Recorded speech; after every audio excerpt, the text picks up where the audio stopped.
I got an email. It was just like Rick Rubin was like the subject line. The real problem is they couldn't sit with boredom. It's a dividing line between success and failure. He's got like this list of questions, and one of them is, where do you get your dopamine? I'm not purely reading for enjoyment. I'm more reading as like a sniper. He said something like, I stumbled into like this profession where they pay you a fortune to do something I would have done for free. I'm trying to figure out like, what's my version of stoicism? What's going to be like my niche? And I'm like telling all this to Ryan. He's like, dude, you're trying to like map out the whole 9 innings. Just throw the first pitch. This is Audience of One, and I'm your host, Spencer Kier. My guest today is Billy Oppenheimer. Billy is the writer of the 6 at 6 newsletter and also a writing and research assistant for most notably Ryan Holiday, but also people like Robert Greene and Rick Rubin. We talk about research, writing, naive optimism, boredom, focusing on the work, working for legendary writers and creatives, and his first book. Please enjoy. What was it that gave you the confidence, or maybe it was like naivete or naive optimism that led you to reaching out to Ryan? Because I think obviously he was a bestseller at that point.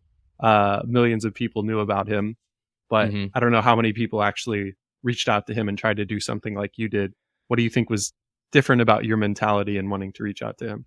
I think it was a little bit of naivete. Like at that point when I was writing that initial site, it never occurred to me like how you would go about growing a readership. I was really just like, I like doing this. I know my like family and my friends are reading it, and like in my mind that was like I didn't think beyond that. So I wasn't thinking, oh, this guy has millions of followers and I bet he's getting bombarded with emails. I was like, yeah, it was this ignorance of like he's probably just like me, like who knows, like and learning about like how he did a version of that. Like he kind of just reached out, or I don't think it was necessarily a cold email that got him the job with Robert Greene, but it was a similar sort of like, I'm just a fan of his work. Let me see if there's a way to help out. So I did a little bit of like I thought I sort of pitched him on like, your books are sending me down these various rabbit holes. I'm doing all of this reading as a result of the things I'm like, because I was trying to sort of deconstruct his process. Like I would read his book and then I would read the books that he was citing from. Because as I said, I loved his style and I just wanted to figure out exactly how that worked. So I like to go to find the story that he was telling, like the source from the source material.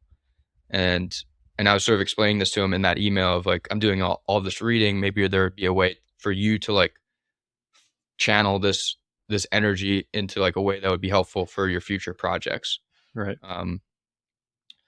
And he was just like, and I also quoted my a philosophy professor. And part of my thinking with that was like, I want to show him like that I've got like taste for quotes, because like that's what I like about his writing was like the way he kind of pulls out these great one-liners and stuff. So I was like, how can I quickly give him a feel for like, I've got a feel for his style and the stuff he looks for. With any good writing, but I think in particular the kind of style that you and Ryan and Robert do, it's heavy on the research side, and then of course you have to tie it all together. So you have to be good at research and writing. And within each of those things, there's obviously a million sub aspects. There's like the consumption, there's the parsing, with writing, there's the actual writing, there's editing. To bring it up to just two things though, writing and researching, which of those two would you say you enjoy more and why? I love the researching. There's this I think he's an entrepreneur, venture capital guy, Nat Friedman. He, on his like about page on his site, he's got like this list of questions, and one of them is, where do you get your dopamine? And for me, I get it in the research process when I'm reading a story and the person who's telling the story they're not thinking about a connection that comes to mind for me. And it's like, this perfectly illustrates this other concept that I read in this other book. And that's the most exciting moment for me. So it's definitely the reading and then the drawing connections between things that previously like weren't fitted together. I think that's the same for me in preparation for each of these podcasts. I really enjoy going and reading about, listening to whoever's coming on and the things that have inspired them. I Mhm. enjoy the conversation, of course, because it's an opportunity to like actually put that into action. But then if you think about it as a cycle, I also enjoy on the other end after we've recorded the episode going and finding the snippets that stand out to me. Yeah. So it kind of comes full circle. But yeah, it struck me that research was probably the thing that stuck out to you. What would you say are the cornerstones of good research? And I know I also want to get into the note taking system that you've adapted from Ryan, I think Robert as well. But first, what would love to hear, like, what are the pillars of good research?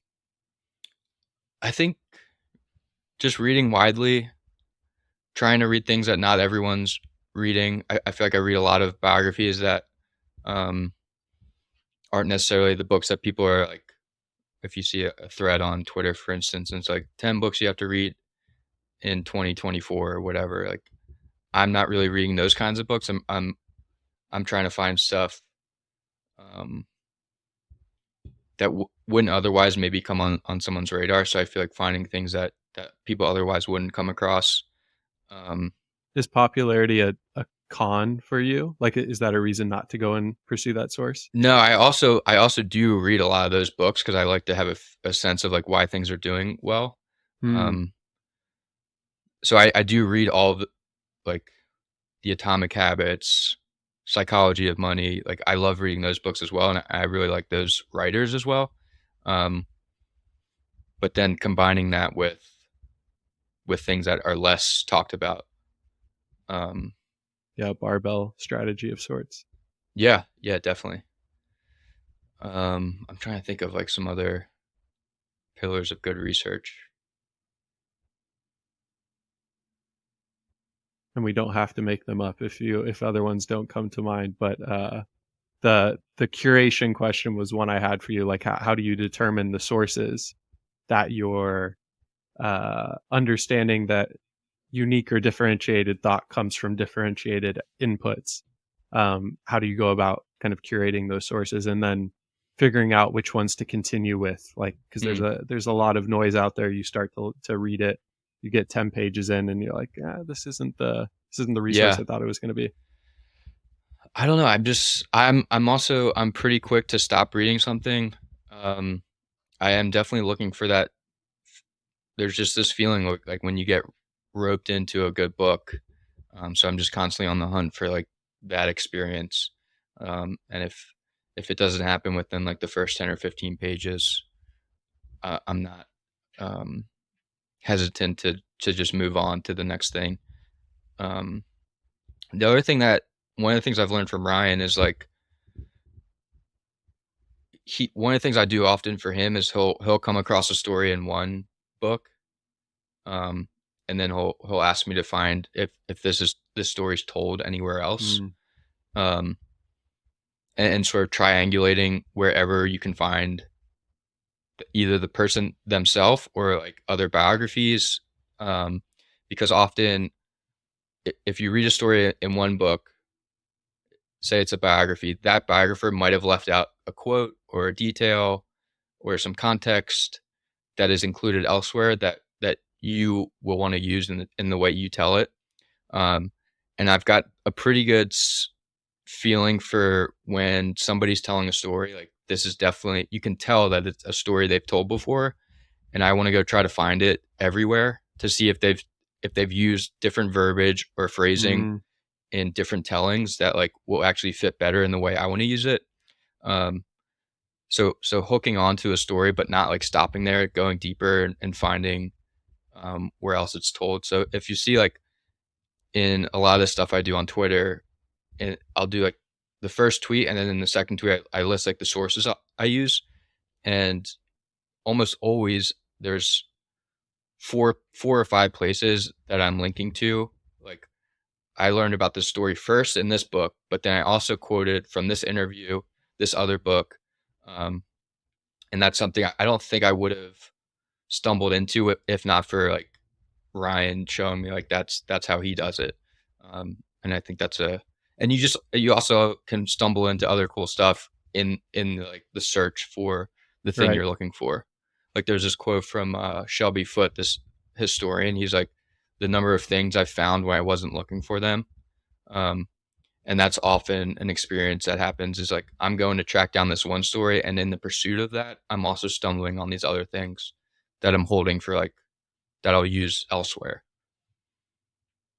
I think it's rare today also, in the age of like this rapid kind of media cycle, people will hear something from one source and immediately go and share it out, and not a Yeah, piece of this is fact checking, but the other piece is just like you said, triangulating, trying to get a full picture of it, trying to understand the consistencies, the inconsistencies, and being able to tell like this accurate story in the way you want to be able to tell it. But I think that's a rare trait nowadays. um, One of the things that enables you to be so well researched and to draw lines across seemingly disparate fields and stories is this note taking system that you have. And you have a great article on this on your website. So I won't make you reiterate all of it, but for those who maybe haven't heard of it before, if you could give like a primer or the yeah, Spark Notes version of it, because it's something that after I first heard about it, I'm starting to think about implementing because I come across so many good snippets here and there, and my tendency is just share it out on Twitter and I'll remember it. I'll come back to it later. But our memory is very lossy. So would love if you could just give a quick overview of that system. yeah. So I'm mostly the research I'm doing is mostly with physical books. Um, so the process is as I'm reading a book, I always read with a pen in hand, and I'm just like kind of making notes as I go and folding pages. And um, I'll often do this thing where it's like uh, less than sign equal greater than sign as kind of like this reminds me of this other thing. So I'll Mm, put stuff like that in the margin. Um, and then once I finish the book, I'll put it aside for a week or two and then go back with a stack of note cards, and I go back through the book and look at all the notes, those folded pages, and anything that on that second on that second read that holds up as like this is really interesting, or this might be something I'll want to use in the future. Then I'll transfer that onto a note card, and I try to like put it in my own words, so I'm not just um, transcribing directly from the book. I'll try to have it be like it might appear in a future piece of writing where like you lead in with a couple lines of context and then you quote. So I want to be able to just like do that work on the front end so that in the future I just can like basically copy from the note card itself. Um, and you you often find that on the first read I might fold over like 50 pages or something, but then only make 5 or 10 note cards. So that step of putting the book aside for some time is an important one, and like using time as a filter of what is actually interesting. Whereas like I often think that a lot of the stuff I'm noting on the first read is just novel, and I'm attracted to like its newness. Um, so letting some time like work on it and then going back, and if it still holds up on that second time, then it's more likely to resonate with others. Um, So usually it's like, yeah, 5 or 10 note cards from a great book, and then I file those away in boxes that are kind of like loosely based on themes, and usually the themes kind of reveal themselves over time and like through the collection of a few cards that I've connected to one another, like then that becomes its own section. Um, and I'll do something similar, like if I listen to a podcast and I hear something like a good story or whatever, I'll note it in Apple Notes, like I'll do a timestamp. I'll drop a link from the podcast episode and like a timestamp, and then every once in a while I go through that note in my phone, and then same thing if something's held up as interesting, I'll transfer it onto a note card, um, and put it in one of the various boxes, and then the once like there's 5 or 6 note cards in a section, that's kind of my cue. Like I've got enough here to go write about it. Um, so yeah, as you mentioned earlier, like I'm very all of my sort of output is downstream of the research. and so it makes sense for those of us who were wondering, how does he do this 6 at 6 every week? and tie together Yeah. six seemingly disparate stories together under this one theme. Is Yeah. it, as I'll say, simple, but obviously there's a lot of background work that went into this. Is it as simple as you sitting down, going and finding a section in your note cards that like stuck out to you? Or is there still a process of like, maybe I have this theme that's been running in my head and I have to then Yeah. go find the six different cards? It's almost as simple as that. So initially it was that. It was just my initial idea for the newsletter was when I sat down, I was like, I want to do a newsletter. What am I already doing that lends itself to like a weekly newsletter? And I'd been doing this note card system for about a year and a half up to this point. So I had a lot of material that was just kind of I was sitting on. And my initial idea was just to like I'm gonna scan 6 note cards each week, and like here's 6 things I stumbled on this week, and I did scan 6 note cards initially, and I just didn't like the way it looked, so I was like, scrap that. I'm just gonna transcribe straight from the note cards. And the first like year of the newsletter was just 6 completely random. They weren't tied to one another. And then it sort of evolved into where it's at now, where I pick a theme each week. And yeah, for some reason, it didn't occur to me to like have them be all from the same section initially. I was just like, let me go through and find 6 that like jump out at me for whatever reason this week. And then it became the thing where I pick a theme and they're all kind of revolving around that theme. And now to decide what theme I do each week, usually on like, probably I'll do it later today. I'll go to the gym and sit in the sauna and just like kind of let my mind wander and kind of marinate on like the things I've been reading this week, um, uh, thoughts that I've been like returning to, any interesting concepts that are like returning to mind. And usually in that sauna session, I like latch onto an idea that's like exciting to me, and I start to think like, oh, I know I've got a note card. I know I have this story that connects to that, and then sometimes I'll be like, that one note card that's in that other section actually works better with this concept. So then I'll go home and like go through all the note cards, and I'll find stuff that initially I placed in one section, but actually it belongs better over here. Um, and then I sit down and it is kind of basically just transcribing from the note cards with a little bit of like editing to make it all flow. And if I'm calling back to a previous one of the earlier sort of bullets in 6 at 6. I might do a line or two that like isn't actually on the note card, but for the most part, it's coming straight from a note card. You said something subtle yet brilliant, which I think a lot of people, when they start out creating, don't get right, which is you tried to find a newsletter format that you could adapt from something you were already doing. At least that's the way I interpreted what you said. Like you Yeah, already have this rigorous process that you're doing as a part of research for Ryan, I imagine. What was the genesis there? And so why go and try to invent something entirely new and spend 10 extra hours a week yeah, instead of just like, here are these things that aren't getting used, let me repurpose them. I think those kinds of constraints and like intentional use of things you're already doing is underappreciated and underutilized. for sure. Yeah, and I was like, I want to be able to. I was worried about not having because if I chose a newsletter format that like if it's like I'm gonna do one like long essay each week, and I like I thought of that, but I was like, I can already see like how quickly I'm gonna reach a point where I don't know what to do, and I'll get really anxious. Um, so yeah, falling back on like what am I already doing?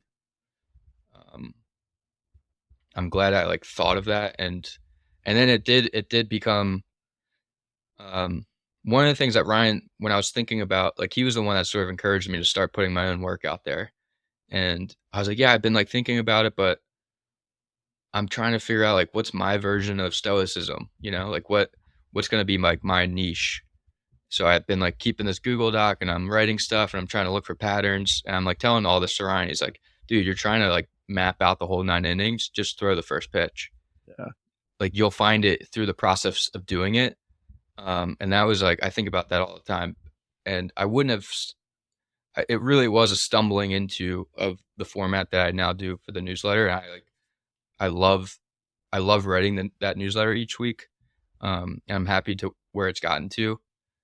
Um, so I think that's really, really good advice, is just like start doing it and you'll find like your style, or like your, I still don't really have like a niche topic that I'm writing about, but I have found like the style that I like to return to. Yeah, I think finding like you can think about your competency in two ways. There's like the niche, the subject, the sector, the industry, but there's also like the methodology or the approach or the lens you're taking to it. So I think Yeah. your competency, at least as an outsider, is your ability to connect these disparate dots across domains, and like tie things neatly together. At least that's what I appreciate. Your comment about just throw the first pitch versus planning out the whole 9 innings reminded me of, I had a friend, Michael Ashcroft, on the podcast a long time ago. And he has this concept of archaeologist versus architect. Mm. And architects think about from the get-go, how do I plan out this entire thing over the course of multiple years? I need to know this. I'm obviously not an architect, but I need to know this brick goes here. Here's Yeah. Yeah. Yeah. the floor plan, etc. Versus an archaeologist is slowly digging up. And so like you should approach your your creativity more like an archaeologist, where you're slowly putting things out, leaking them out, and then over time you'll find this shape, this skeleton will emerge. And I think that's Yeah, the right approach. A lot of people fall into like analysis paralysis, trying to figure out what it is my niche should be without ever having put out any work. for sure. Yeah. Also, I was talking to Austin Kleon, and I was sort of telling him about this, and um and he was like, one of the problems with having like role models, because like I obviously really looked up to Ryan, but like you can learn the wrong lessons from them.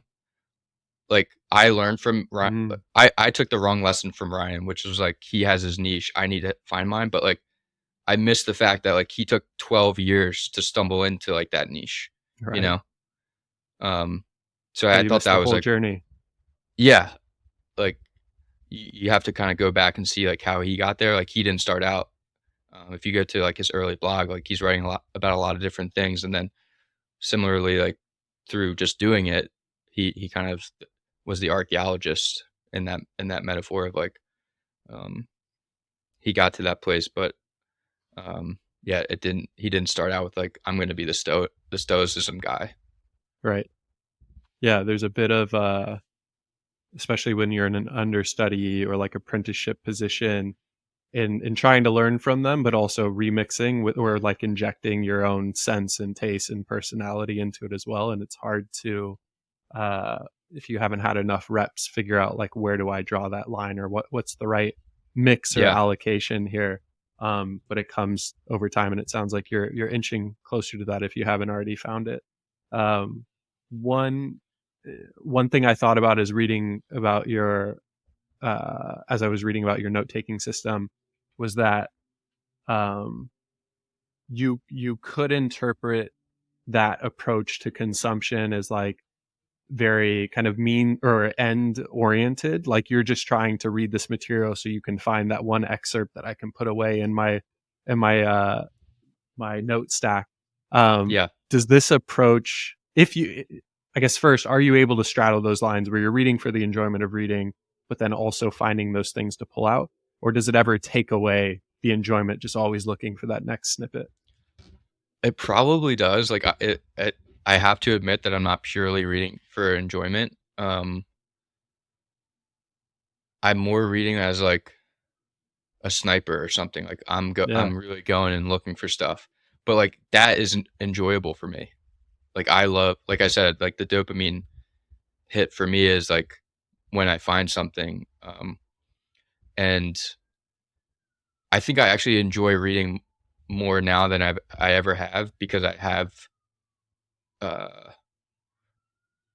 it's a forcing function, or having the newsletter that like and the reason I called it 6 at 6 on Sundays, I want it to be locked into like when it goes, not only what day but what time it goes out. Um, and the newsletter, because it's like set in stone that it goes on 6 o'clock every Sunday, like I have to constantly be reading and like filling up the tank of material that I have to draw from. But I do love I do love the like hunting process that is reading for me now. And I like my girlfriend is a big reader, and she like never takes notes. Never she'll like show me something. I'm like, how you're gonna forget that? Like, and it gives me anxiety that Drives you when like mad. yeah, I'm like, you gotta like make notes. Like, aren't you gonna want to remember that? But she is truly reading just for like the joy of reading. Um, so I think yeah, there's just like different ways to enjoy that process of reading. Right. Yeah, there's no right answer then there, and you can also do both. I know you've said one of the things I wanted to talk about maybe a bit later is how you've said you don't really spend a lot of time on fiction. I think understandably, just like in your both for your newsletter and your work with Ryan, maybe that's changed over time, but I think in a previous podcast episode you had said that. But that is for me a way I can get both, is I get the entertainment from kind of the fiction, and then I am looking for those lessons, those excerpts to pull Hmm. out in more so the nonfiction and podcasts and such. Um, there's uh, there's kind of this journey that people go on when they're trying to become creators, and I mean that in like the broadest sense, when you're trying to create anything, not just kind of try to be an influencer. But there's like three C's. There's like the consumption period, there's the curation period, and then I think there's like the creation.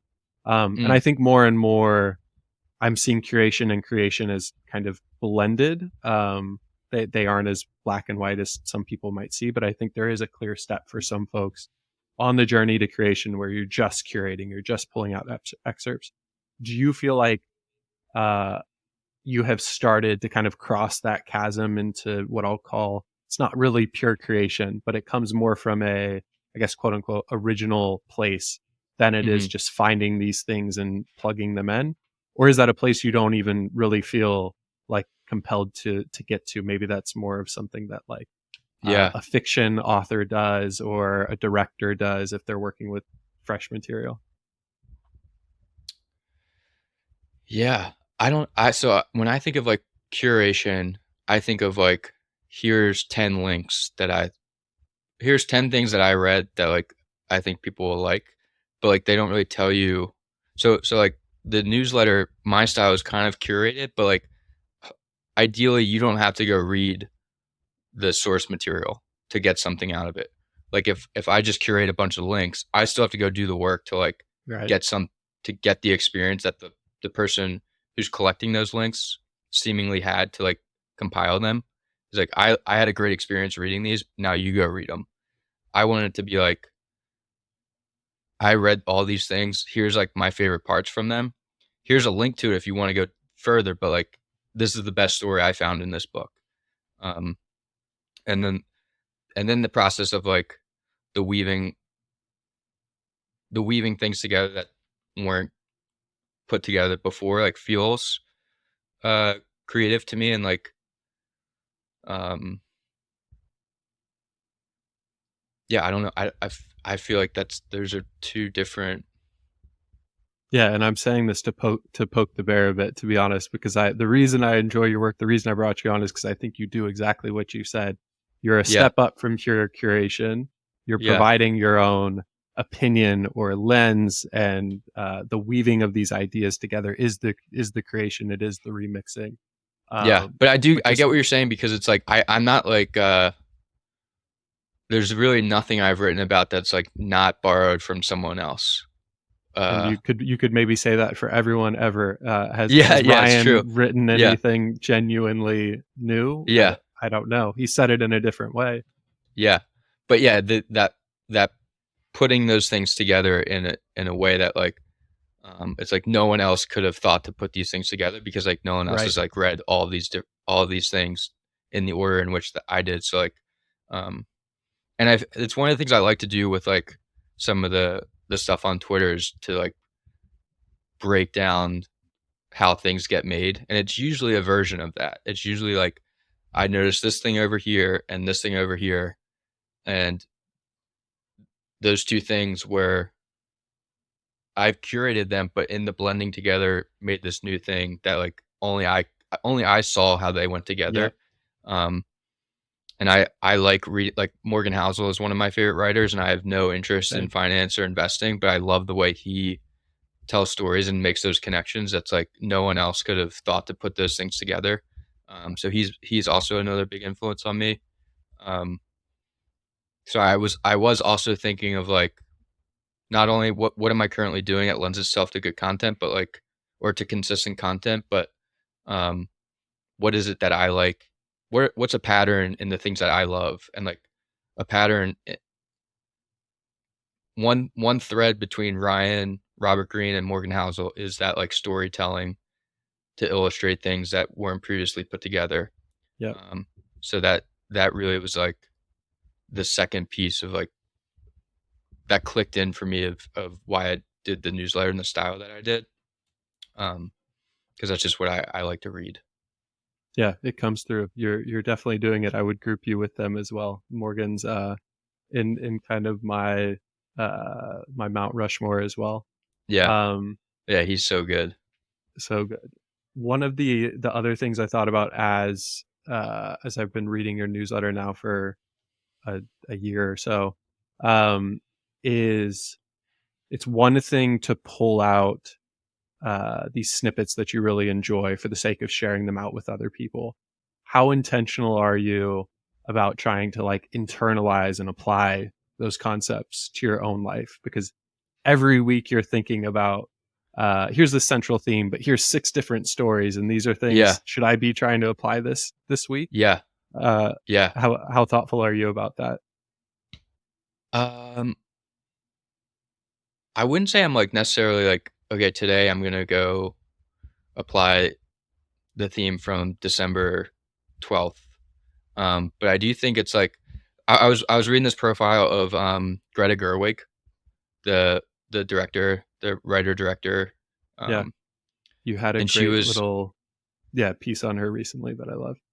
yeah she was asked because she's obviously making like fictionalized movies, um, and she's like, are they purely fiction?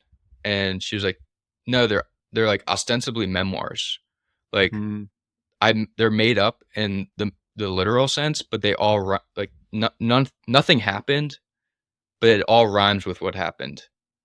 And I was like, that is perfect when I heard her say that because it's like everything that I'm drawn to somehow rhymes with like something I experience or that like something that I do on a day to day basis. Um, there like when we say something resonates, it's like it resonated with something that I've experienced or I've felt or believed. Um, so I think everything I couldn't be attracted to it if it wasn't something I'm doing or that I want to or that I'm like aspiring to do. So I'm not necessarily sitting down and going like, let me go put these in action, but it's like, yes, this is what I believe in. Like, rather than sharing that belief directly, I just think it's like more enjoyable to read a good story. Um, so I think everything that I'm writing is like either a reminder to myself or like something I want to start doing or um, have experience and just like hadn't been able to articulate before. Um, that ironically resonates. I feel that, and yeah. I've been thinking a lot about that. And I think to add on to that, there's one aspect which is you feeling pulled to the thing because it resonates with you, but there's also that's maybe a bit more of like an awareness to it. I think there's also another piece which is it kind of seeps into your subconscious, and there may become a Hmm. point in the future at which that thing you remember, oh, I read this book a while back, I need to go back and revisit it. Now I'm seeing Totally. uh, where that would make sense in my life. That Um, happens all the time where, so I just did this post on John Mayer. Um, and it was so good. about, I was listening, I'll often like put on YouTube, I'll put on like one of his live shows and just listen to it as I'm working. And I was listening to one of those shows and there's, like sometimes between songs, so like banter a little bit. And he's pretty like, he's got kind of like a comedic, like philosophical mind. So sometimes it's like the best stuff in those videos are like when he's like introducing a song and giving the backstory and like, and in one of those backstories, he was talking about like how he has this rule in his life where he never wishes for less time. And he's like, everything you love and hate leaves at the same speed. Done, done, done. Um, so like wherever you go, just make a home right there and do that thing. And I've been sitting on that story for months, and I was like, there's something here, but I don't know what to do with it. And I know it can be good, but and I didn't want to rush it out. Um, and then I was preparing to interview Mark Manson last week, and in one of those interviews, he was raving of this book, Stumbling on Happiness. And I was like, I've heard of that book. I've not read it. Let me go read it. And I'm reading it. And the first chapter is all about this concept of prospection, which is like the mind's tendency to think about the future. And John was saying, like, I wait for most things to be over. Like, I'm here, but I'm really thinking about like what I'm going to do next. And I was like, oh, that's the other takeaway is like this concept of prospection. And it finally like those things came together, and that post did really well. And I'm glad I like didn't, because I was like, when I initially heard that clip, I wanted to post it right then, but I was like, I want to get this right. Um, so that happens all the time where like I draft something up and it just doesn't click in for some reason, and then months, sometimes like a year later, I'll read this other thing and go, oh, that's exactly talking about like this other thing. I appreciate that you sit on that. I'm one to definitely, as soon as I found it, if it clicks for some reason, I go and share it out. But that Yeah, to go into that video for a second, I saw it a couple of days ago when you posted it.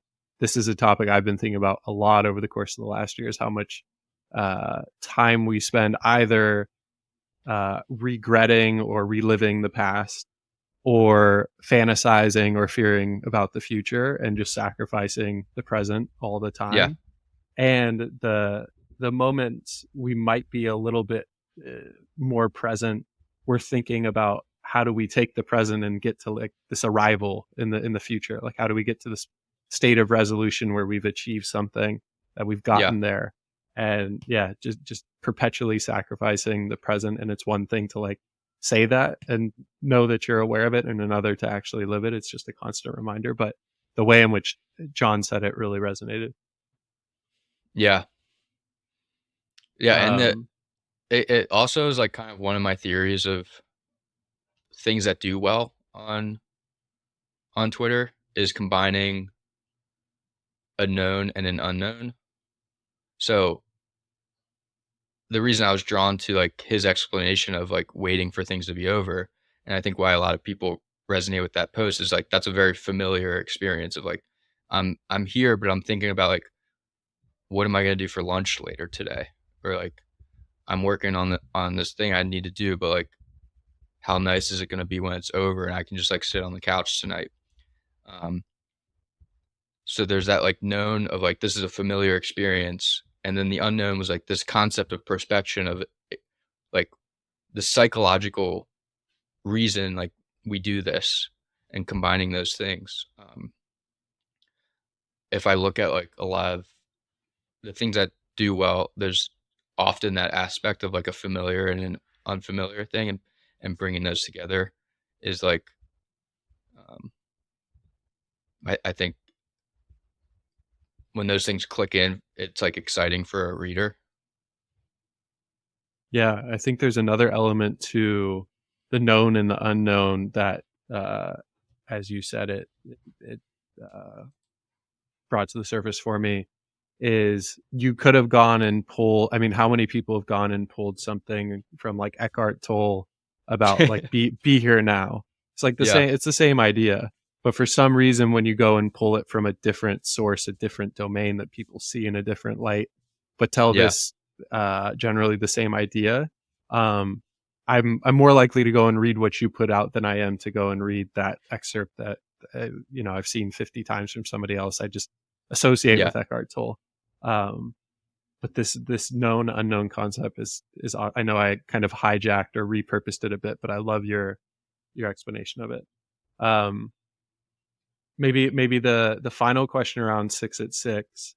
Um, are there, and I'm asking a lot for you to pull this off the top of your head, but are there particular themes that you've consistently revisited or have, and probably this is changing over the course of a year or something, so maybe it's more recently, but are there recurring themes that you find in your work that you're drawn to time and time again?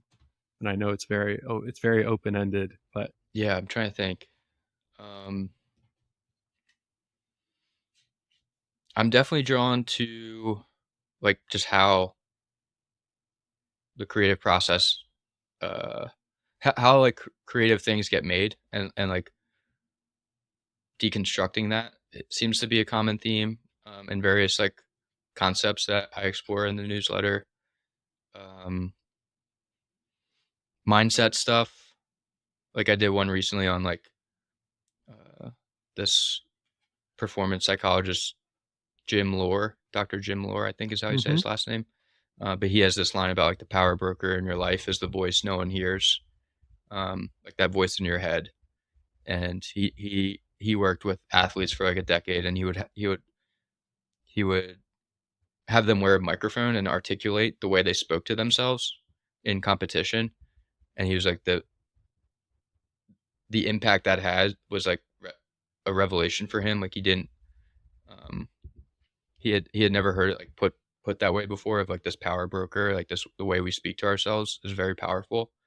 Um, but that also combined with, it's not just like a manifestation thing of just like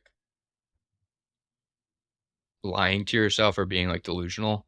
So I try to like, when I did that piece, I specifically called out like, of course, like if all you do is tell yourself how great you are and you don't like go act on it, that's like the word for that is delusion. So I wanted to talk about like the in all of these examples, the mindset was important only after like the work that they put in. Mm. Um, so and that kind of is another one of my sort of favorite topics is like uh, the process, the work that you put in. Um, uh, I do find that I was listening to an interview today of Bruce Springsteen on Howard Stern's show, and he said something like, "I stumbled into like this profession where they pay you a fortune to do something I would have done for free," and that seems to be a common thing among the people I look up to is like you do get the sense that there's no amount of money you could pay them to stop, and that's kind of like a cliche thing to say, but um, it does seem that the people that like were least aiming for like success and awards stumble into it as like an unexpected natural byproduct of just like I like doing this thing, and um, I feel like I've already won because I get to do the thing. Like um, that's definitely a theme I return to again and again. Yeah, that's fascinating. I like how you use the phrase stumbled on. That reminds me of the video you put together of Rodney Mullen. He maybe embodies this more than anybody else. He's just like, For sure. I'm just out here skating.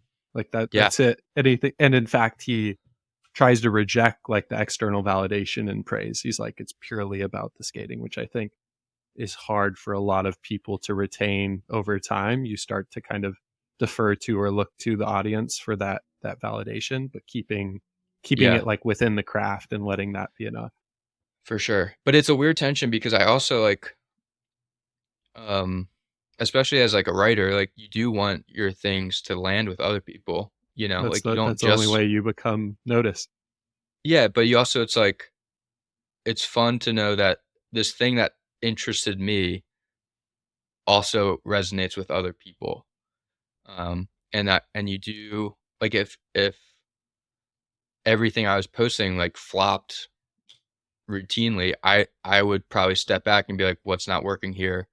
Um, and it's like I'm interested in a lot of different things, so I'm willing to like um, keep this thing to myself if I keep hearing that like that's not landing with other people, and like I'll just have that. But like, where's the overlap between what I like and what's landing with other people? Um, so you do. It's hard to like completely just be about the work. Like if it's not resonating, I do think it's like valid to use that feedback, and it's not like um, it's not what's the word? It's not completely like dispurifying, Mm. like the art or whatever. It should land with other people. Yeah, as long as you're not going as far as to pander to them exclusively, it's like trying to strike that balance Yeah. between Or the. yeah, or like the concept of audience capture. Like it can definitely be taken way too far. Um, I'm reading this biography of uh, Marie Curie, the scientist who discovered Mhm. radium, and it's written by her daughter. It's really good. She in a chapter about when she won the Nobel Prize. It's essentially about like her daughter has this line about like you never heard Marie Curie complain until after she won the Nobel Prize. Like, and she lived in like poverty and she had like this crazy upbringing and then she had a lot to complain about, but she never did until like the thing that like got to her was when the sort of secluded life she lived to do her work, when that got shattered, it really like messed with her. Um, but then her daughter has this line about how like she never stepped into the character the public tried to make her. Um, like the press, journalists, photographers were all hunting her down to like celebrate this great scientist, and they kind of like formed this caricature of her based on like these small details of her life, and it is easy to like step into that like character.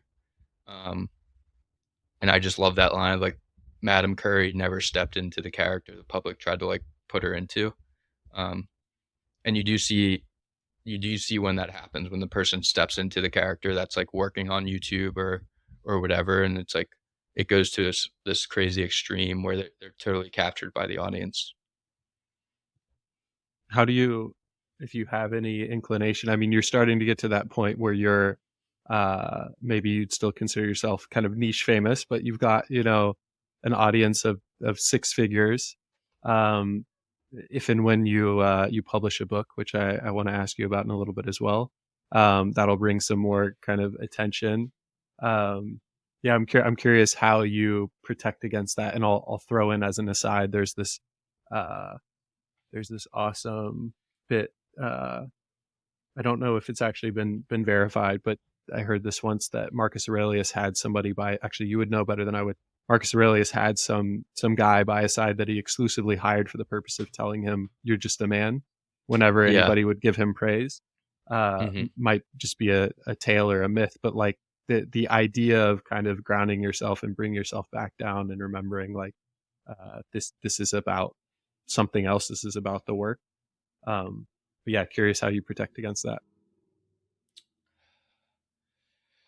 Yeah, I don't know. I've not been like really deliberate or like thought too much about it. I don't know if I'll have a good answer to that. I hope. But you studied a number of people you would consider great who have been in this like predicament, right? And you've Yeah. seen people go either way. You've seen people just completely succumb to Yeah. the thing, to the result, and other people, it sounds like maybe Madame Curie was a bit like this, Yeah. stuck to the work. Well, I don't know. Maybe it may be a sort of nature nurture. No, maybe it's just a character. Like I'm very introverted. I kind of not dread is too strong a word, but like I would prefer sitting at home reading or like small group where I'm with people who have similar interests and we talk about the stuff that like I sort of write about and like the people who I admire. Like those settings I look forward to, but for the most part, I just by nature I'm just like kind of a I prefer solitude and not. Um, so it's hard for me to imagine like getting excited by like going out and being like uh I don't know, like your fans Yeah. want to praise you. Like I just the thought of that gives me anxiety. So I don't think, and who knows, maybe in a couple years we'll look back and somebody will clip this and be like, he totally went off the rocker. But yeah, I don't know. Fair enough. Um, So you've spent, how many years has it been now since you've been working with Ryan? Um, 5, coming up Okay. on, yeah, almost 5. It was like late 2018. Okay. So you've spent about 5 years with him. You've uh, done a ton of work for and with him. You've got your newsletter in an incredible place. I'm sure you're working on other side projects, one of which I wanted to ask you about in a bit. But I'd imagine the next kind of major milestone is your own book. Yeah. Um, Correct me if I'm wrong. And so curious to hear first if you are working on that, and in either case, like what are the signs or the feelings you're looking for to take kind of that next leap, that next step in your career and go out on your own. Yeah.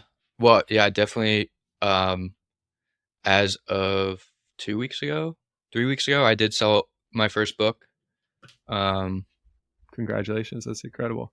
yeah, thank you, to Penguin Random House. And it's gonna be, the imprint is Portfolio, who also publishes Ryan's books. Um, and I started to hear from agents and publishers and stuff early last year, and I would always send this stuff to Ryan, be like, "Hey, do you think this is worth exploring? Like, would love your thoughts on this kind of thing." And for the most part, he'd be like, "It's cool that people are expressing interest, but I would just keep doing what you're doing. Like, I think it's not time yet," kind of thing. Um, and then middle of last year, I got an email from Penguin Random House, but it was their UK house, or like their UK branch or whatever. Um, and they were just like, "Hey, we read your newsletter, we love it. We're wondering if you have any book ideas." And I sent that one to Ryan. He's like, this is legit. Like, I know who this guy is. But this is when you would want to start to talk to an agent. So then I started to have some calls with different agents, and I ended up signing with um, Ryan's agent, Steve Hanselman, who's been awesome. And he was like, "It's cool that the UK is interested in in your work, but you would never want to sell first to the UK. Like, you would want to get a US house interested first, and then sell the rights separately to the UK." So I was like, "Okay, that's good to know." But like in the meantime, I'd sent that the UK publisher kind of like a rough outline of this idea I'd been kicking around, and they responded. They were excited about it, and I think they like wanted to do a deal like right then and there.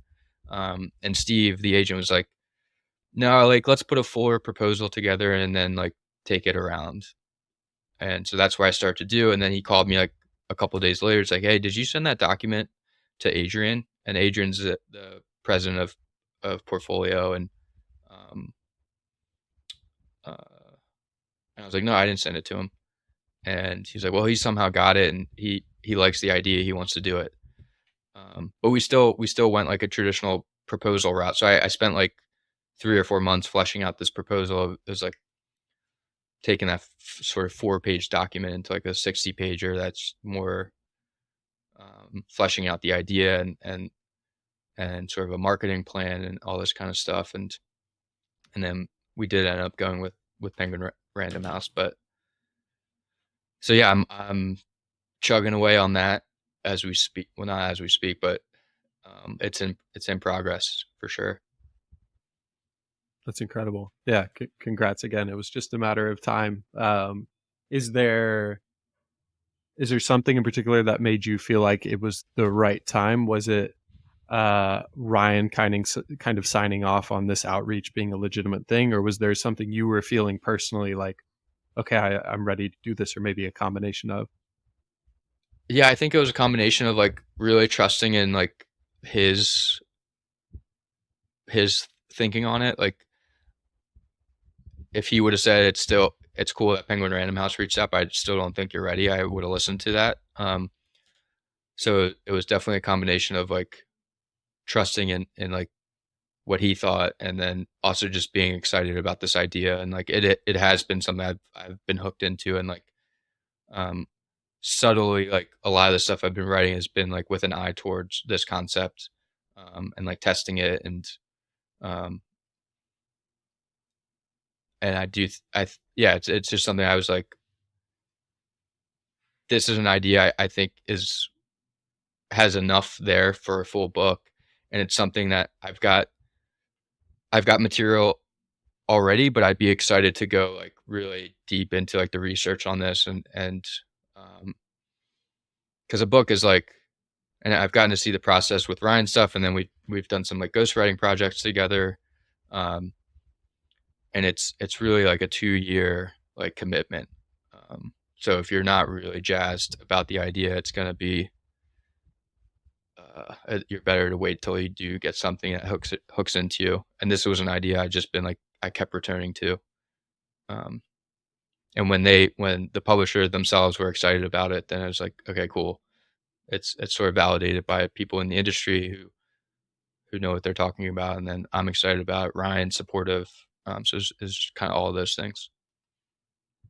Anything in particular you can share around the book, whether it's the title or the Yeah. premise, or maybe read us the first chapter right now? Yeah. The introduction's written. I don't have the first chapter figured out yet, but the title is "The Work is the Win," and it's a concept I think like my 4 or 5 best performing posts on Twitter and LinkedIn all use that phrase somewhere in there. And we sort of touched on it earlier, but like, how do you get to a place where you get most of your satisfaction from the work itself? Um, and as I was saying earlier, like I do think I tend to find this pattern of like those people also, uh, as kind of a natural byproduct of just liking the thing that they do, they also get those extrinsic metrics or those things we associate with success, like recognition, money, awards, tend to come as a byproduct of just being about the work. Um, so it's going to be partially about like how do you find that work, or if you're kind of stuck in a spot where like you don't have that, like, what's the way forward? Um, so I'm kind of deep in a research cave on it right now. Like I feel like a little bit overwhelmed with. I know there's something really good here. Like, and I'm a little bit anxious of like, will I be able to pull it off? Because I am really excited about the concept, and I think it could be helpful for a lot of people. So I hope I can get it right. No question, there's an audience for it. That is, I think, at least for me, a big part of why I follow your stuff. You had said earlier when I asked you about what are the major recurring themes for 6 at 6, you said two things that stuck out. One was like deconstructing the creative process, Hmm. and another was around like this idea of the process. And I think those are those two are very interconnected. Deconstructing the creative process, at the end of the day, it is about the work. Like that is the Hmm. unit of creativity, just compounded over time. So, at least from an outsider's perspective, I think that's the right topic and the right thing people go to you Yeah. for. What can you talk a little bit more about that sense of like fear? Is it that the work won't live up to like the standard that you now have for yourself, or the taste you've developed, or what is it about No, it's like that's scary? I'm anxious that like I'm not gonna find, like, in the research mode, I have this like nagging thought that like there's concepts and stories and ideas that would fit perfect in this book, and I'm not gonna find them. Um, so there's a little Even bit of with the that. mountain of research you've already done Yeah, yeah, even over the with years. that. Okay. Yeah, so I'm like really trying to cast a wide net in the research process. Um, and then just like I really do think it's a concept that could work well in a book, and I'm worried that I won't pull it off. Um, or like I feel really good about the structure that I laid out and like the idea for the book. I just think it's like has the potential to work really well and be like a great read for a lot of people. Um, so yeah, there's this part of me that's like I've landed on a good idea. Now I have to execute, and I hope I can do that. The silver lining is that's a sign that you're at the edge of your comfort zone, which is a good Yeah. thing. Well, that's exciting. I'm super. Yeah. Thank you. I'm ready to hit the buy button on that pre-order link whenever it's out. Yeah. I would Um, love to get your maybe after we jump off, I'll send you the intro and get your thoughts on it because um, yeah, I'm trying to get some as much feedback as I can Please, I'd love along the that. way. You'll have to take my feedback with a grain of salt, but happy to give it. Um, the other project I was interested in, I heard maybe it was on Danny Miranda's podcast that you had said that at one point in time somebody in Rick Rubin's circle had reached out to you and was talking about working on something. Did that Yeah, ever come to fruition? And if so, anything you can yeah, share on that? yeah. I've been working with him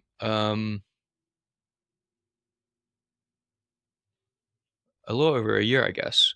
Um, yeah, I wrote this thing on Twitter about like sort of what I was describing about getting interested in Ryan's work and just going deep into the rabbit hole. Like a similar thing happened with Rick, where um, it was before his book had come out, but and Ryan actually writes quite a bit about Rick Rubin in the Perennial Seller, the first book I read.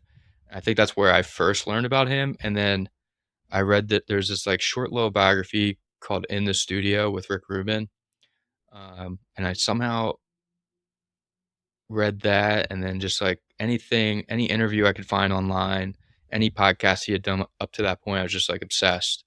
Um, and then I put together this thread of like 10, what was it was like 10 creative habits and practices, or 10 habits and practices for doing your best creative work from the legendary music producer Rick Rubin. And it did well. It was like it was well received. And I got an email, it was just like Rick Rubin was like the subject line. And I've gotten similar emails like that, or like similar subject line emails like that in the past, where like I'll write about someone and someone will email me and it'll just be like, I read your piece on Rick Rubin, I really Right. enjoyed it. And I thought that's what that Nothing was. to see here. Yeah. And I saw that, I pull up my phone and like saw that email, and I didn't open it. I was like, I'll respond to that when I get to my computer.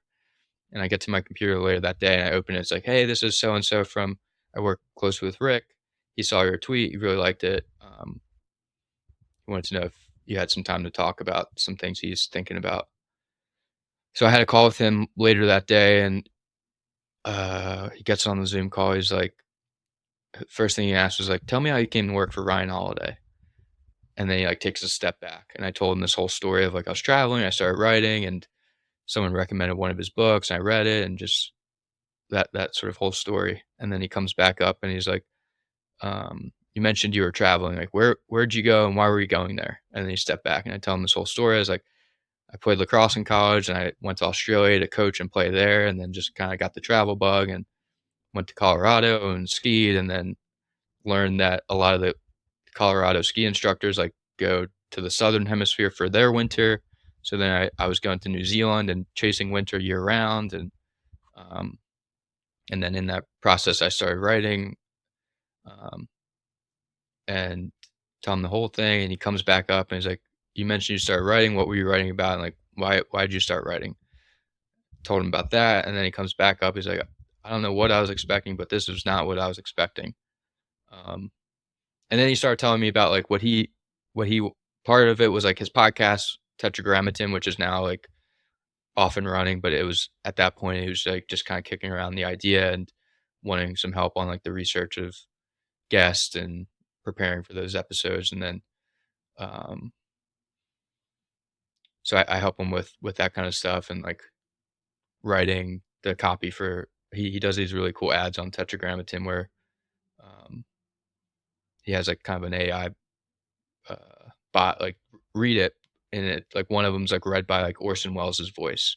Yeah, it's a novel approach. Love that. Yeah, it's really cool. And his like, I was asking him about it because I was never like, I was like, how did you think to do that? And he's like, well, um, as I was thinking about the podcast, like everyone I talked to said like, well, you're gonna have to read ads.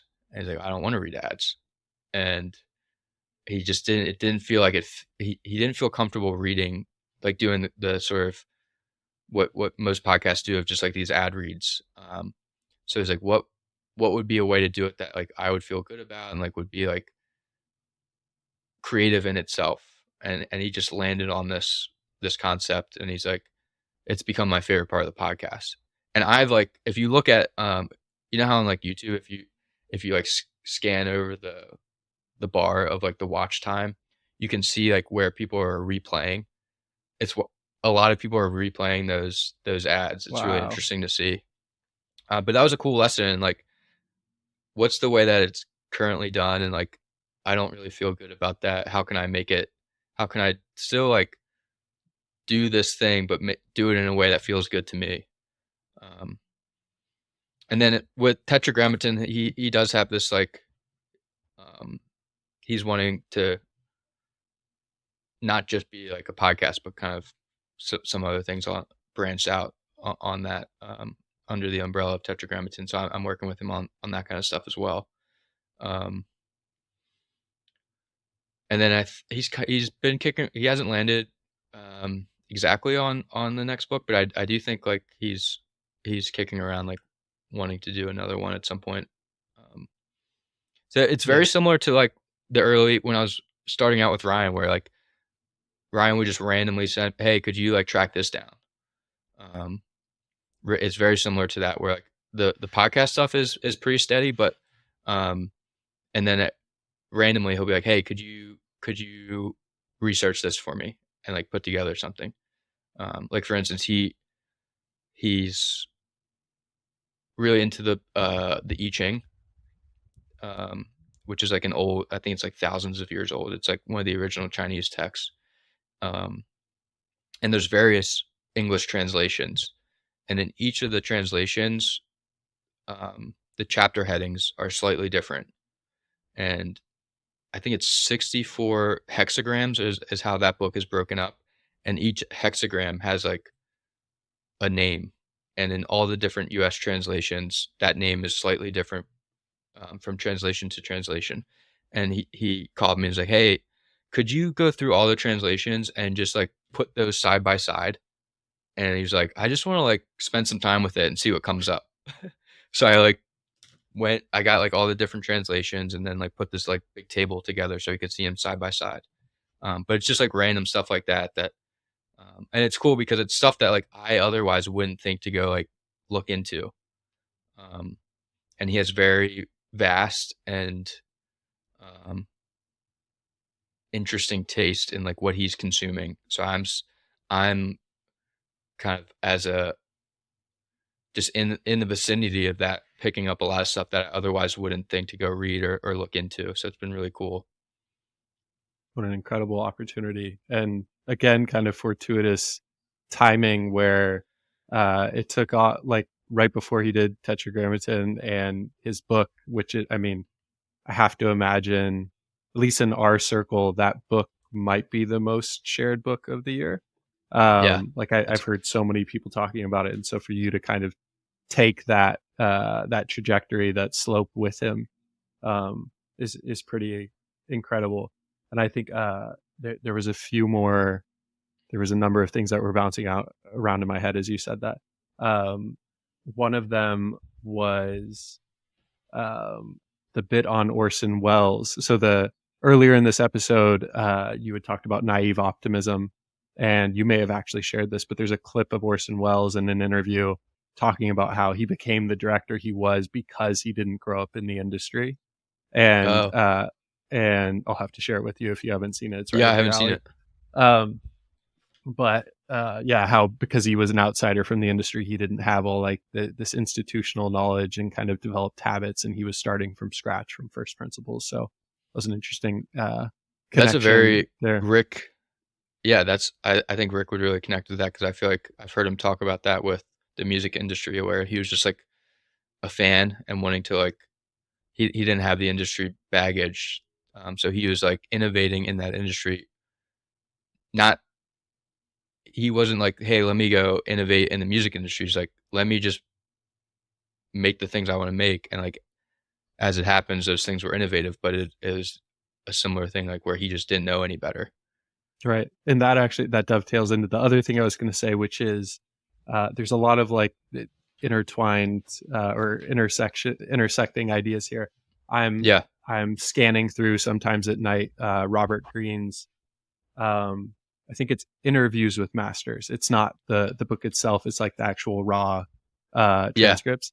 It's like Um, companion to mastery or something. yes, exactly. And I'm reading the one with Paul Graham right now, and so much of the conversation is about how Robert is trying to not necessarily put him in this box or say like this is what mastery looks like, but it is a bit of like he has this predetermined list of questions he wants to ask Paul to see if he fits this archetype.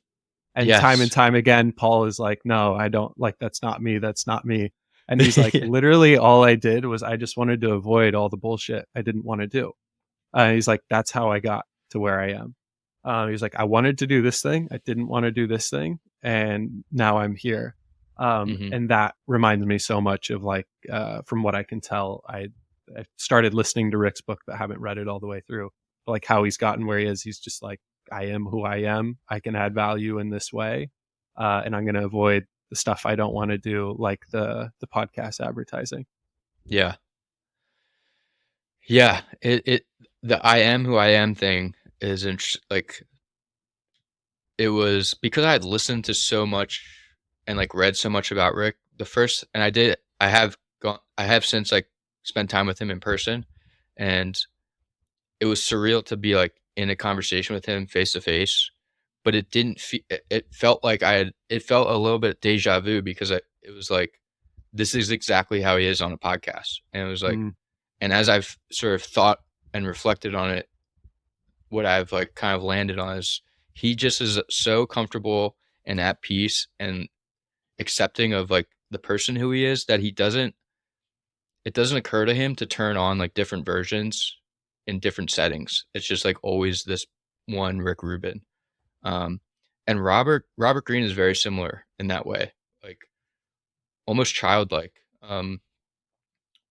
Where yeah, they don't think to like, oh, I'm stepping into a public setting. Let me like turn on a performance. Like it's just like this is who they are, and it was really cool to like see that. that ties back to what you said earlier about Marie Curie as well, not like accepting that character. Yes, yeah, I feel 100%. like for so many of us, also we develop different personas that we like implement in different settings or areas of our life. Like the true sign of authenticity is where you're just like yourself through and through. Hmm. And in fact, for Rick, at least in the episodes I've listened to, he actually can make people uncomfortable. Where he's just like he'll ask a question and just as you said, like you talked about him sitting back or walking back, and I Yeah, think it was the episode with Whitney Cummings in particular, that I listened to. That like, I mean, she talks a lot as is because she's a comedian and that's her job. But I could tell like he made her a bit uncomfortable in the way he just sit back and didn't try to like inject himself, and that's like it's a fascinating quality to have. interesting. Was it is Uh, he was on her podcast? no, the other way around. Oh, She she was was on. okay. Yeah, yeah. And Yeah, I I was may be wondering. like, He might have done hers as well. So I was curious which one you're talking about. yeah, I wouldn't doubt it. And I may be projecting a bit here, reading into it too much. Uh, I know I know we're a bit over time already. There's just a few more things I wanted to throw Yeah, your I'm way. good on time. So Okay, awesome. Um, so you're coming to this interesting stage in your career where you're publishing your own book. I imagine there's a number to follow after that. And maybe in the next few years, you're going to start thinking about needing your own research and writing assistant. Having done that role now for 5 years, what are the key qualities or traits that you'll be looking for in that person? What um makes a good research and writing assistant?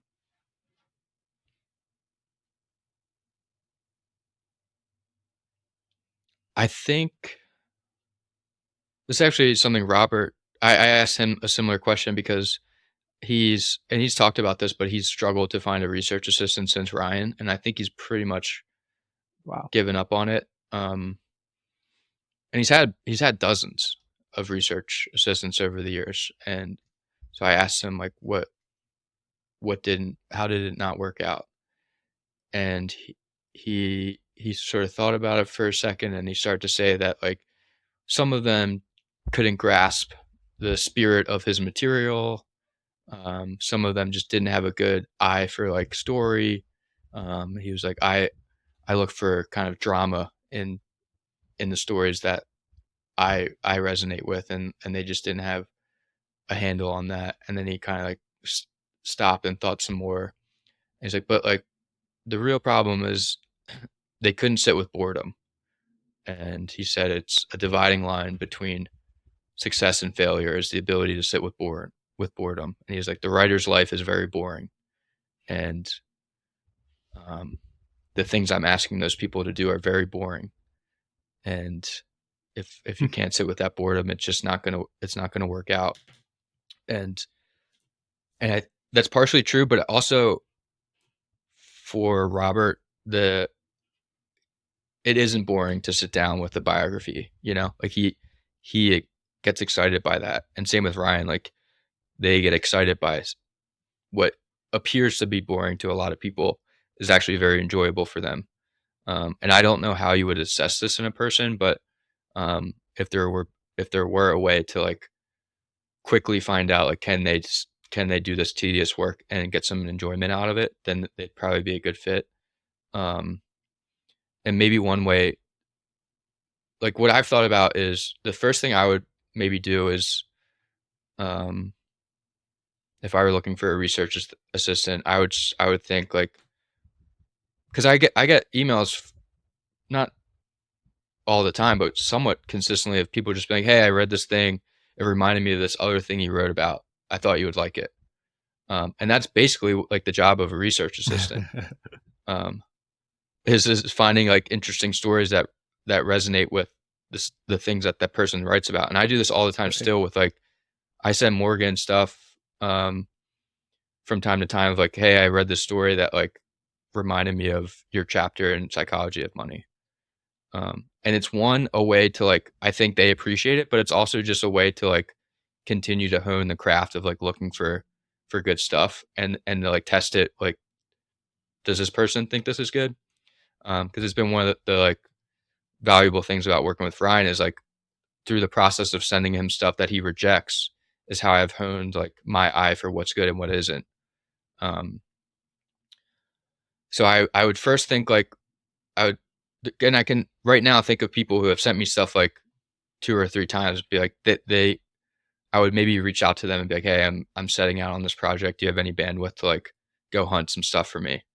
Um, so I think, and no one, I don't know, I don't think you'll ever see like an author that's like, "I'm hiring a research assistant," but everyone is like looking Right. for help. So you can just like start doing that job. You don't have to like wait for a job application or something like, um, and I do, and I feel like if you did post about it, you would actually get a lot of the wrong people. Um, you would get the people that like actually want just the reward of having a post do really well. And I've seen this like with people we've tried to bring on to help out with some of the stuff we do with Ryan's stuff. Um, they have a misconception of what the job is because Ryan's output, he's always publishing. And if you're on the other side of that, you just think it's like what you see that gets published. Um, but most of the work is not that. Yeah. And most of it is tedious and boring. Um, so a lot of these people come in with this idea that like, oh, we're going to be like publishing these clips on YouTube and they're going to do millions of views. It's going to be awesome. But it's like, where do you think those ideas are coming from? It's like hours and hours Right. in like a biography that most of the time that you actually spend a lot of time that's like seems to be wasted because you don't find anything. And that can be very discouraging for people. Um, so yeah, it's like the ability to sit with boredom and that ability to spend a lot of time that you don't know if it's going to pay off. I feel like those are the two. You really need those two things to like be a useful research assistant. Yeah. And there's I think a foundational or an innate element to that you can't train for, which is you said earlier something to the effect of like, what's your obsession or what's your compulsion? You had a better way of phrasing it that I think you took from somebody else. Um, but you Oh, have the to, dopamine. yes, thank you. You have to get the dopamine from the boredom. Like that's a non-negotiable. You Yes. got to start there. and then you can potentially train somebody on like what are the best practices here. If the person doesn't have that, that's unteachable, and it's a non-starter. And which is why I think, to your point of most people, even if they were listing positions for research assistants, wouldn't find the right people, is like actually they should come up organically like you did because they were so interested in the thing that they felt compelled to reach out. Hmm. That's probably the best way that it's going to surface or bubble up. Yeah. Um, I love that quote on boredom though. That's great. I'm gonna co-opt that. I also think that's Um, just like a good strategy for like finding the work you should be doing is like go immediately to the boring aspects of it and see if like you like those things, right. If that's you the know? stuff you're gonna have to wrestle with day in, day out, if you don't like that, Yeah, then the good parts of it aren't gonna be enough. for sure. Um, we mentioned Rodney Mullen a bit, like midway through this episode. Yeah. There's a quote that you've used in a couple places of his that I love, which is the trick is to always peel back and ask, why am I doing this in the first place? I imagine, given you've used that quote a couple of times, you've thought a little bit about this question. So what is your why? Why are you doing this in the first place? This being Ooh. uh, this being very open ended, but thinking in particular about the writing, kind of your career, your work. Yeah, I don't it is a little bit of a compulsion.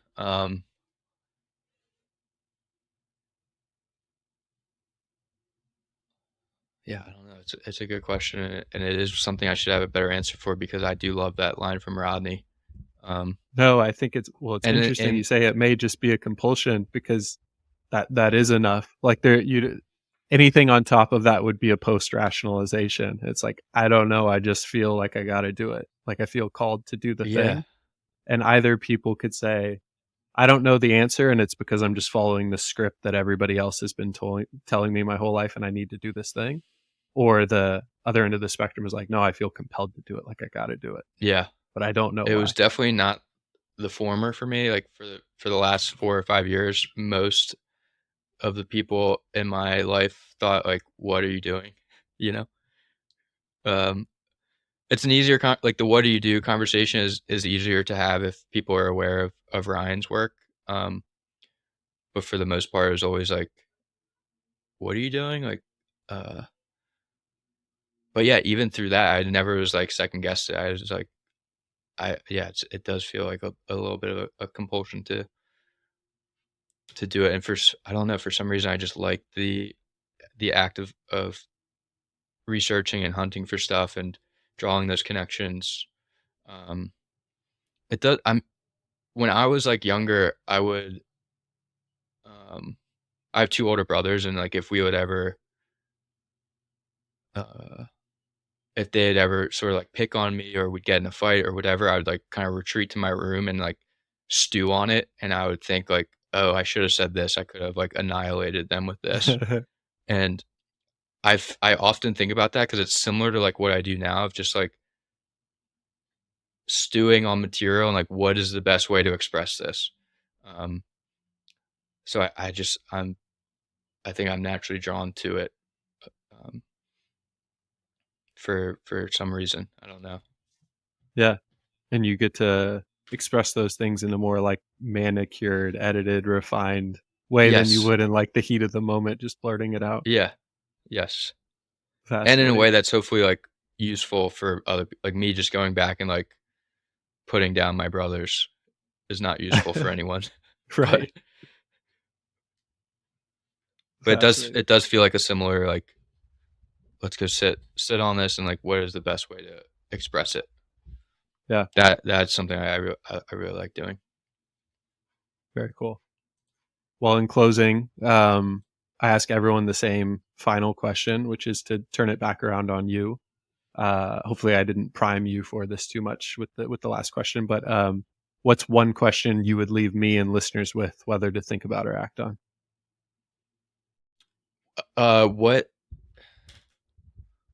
What seems to be boring to most people that you really enjoy? and how can you do more of that? Excellent. I think that ties kind of a through line through everything we've been talking about here in your book. Yes. Well, awesome. Thank you, sir. This is a blast. I'm glad you can make the time on a Saturday. And looking forward to playing this one back. Yes, thank you for making the time as well. We've been kind of trying to get this on the books for a while. I'm glad we made it happen.